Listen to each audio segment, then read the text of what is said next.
నమస్తే and welcome to hit TV. Maharashtra BJP కుదుపులకు లోనవుతోంది. ఇటీవల ముగిసిన లోక్సభ ఎన్నికల్లో ఆశించిన స్థాయిలో ఫలితాలు రాబట్టలేకపోయిన బీజేపీకి ప్రస్తుతం సీనియర్లు కూడా దూరం అవుతున్నారు.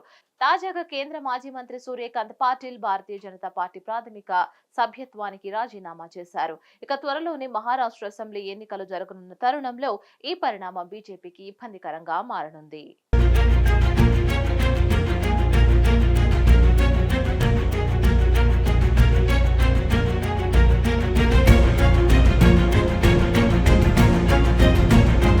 లోక్సభ ఎన్నికల్లో పార్టీ ఘోర పరాజయం పాలైన కొద్ది రోజుల తర్వాత కేంద్ర మాజీ మంత్రి సూర్యకాంత పాటిల్ భారతీయ జనతా పార్టీ ప్రాథమిక సభ్యత్వానికి రాజీనామా చేశారు. గత 10 ఏళ్లలో తాను చాలా నేర్చుకున్నానని, పార్టీకి కృతజ్ఞతలు తెలుపుతున్నానని కూడా సూర్యకాంత్ పాటిల్ రాజీనామా అనంతరం పేర్కొన్నారు. 2014లో శరద్ పవార్ నేతృత్వంలోని ఎన్సీపీతో విడిపోయిన తర్వాత బీజేపీలో చేరిన పాటిల్ ఆ పార్టీలో కీలక నేతగా గుర్తింపు తెచ్చుకున్నారు.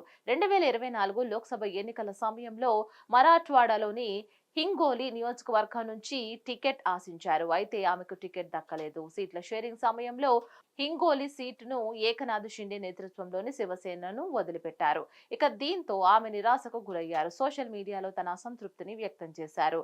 ఎన్నికలు ముగిసి ఫలితాలు వెలువడ్డైన కొన్ని రోజులకు తన నిర్ణయాన్ని ప్రకటించారు. సూర్యకాంత్ పాటిల్ గతంలో అనేక పదవులు చేపట్టారు. హింగోలి, నాందేడ్ నియోజకవర్గానికి 4 సార్లు ఎంపీగా, ఒకసారి ఎమ్మెల్యేగా ప్రాతినిధ్యం వహించారు. యూపీఏ ప్రభుత్వ హయాంలో ఆమె గ్రామీణాభివృద్ధి, పార్లమెంటరీ వ్యవహారాల శాఖ సహాయ మంత్రిగా పనిచేశారు.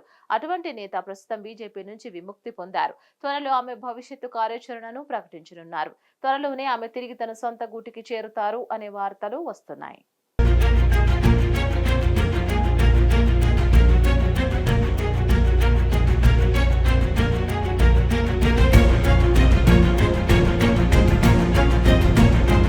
లోక్సభ ఎన్నికల్లో శరద్ పవార్ పార్టీ తాము పోటీ చేసిన 10 సీట్లలో 8 సీట్లను గెలుచుకుంది.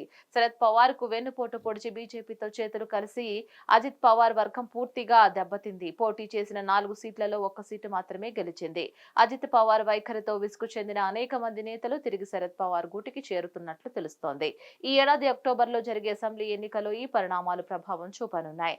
ఇటువంటి తరుణంలో సూర్యకాంత్ పాటిల్ నిర్ణయం కీలకంగా మారింది. మరిన్ని అప్డేట్స్ కోసం stay tune to hit TV. Hit TV app ని డౌన్లోడ్ చేసుకోండి. ఇందులో short news, live news, entertainment movies అన్ని అవైలబుల్ గా ఉన్నాయి. Please download Hit TV app. Hit TV app hit TV app ని ఫ్రీగా డౌన్లోడ్ చేసుకోండి.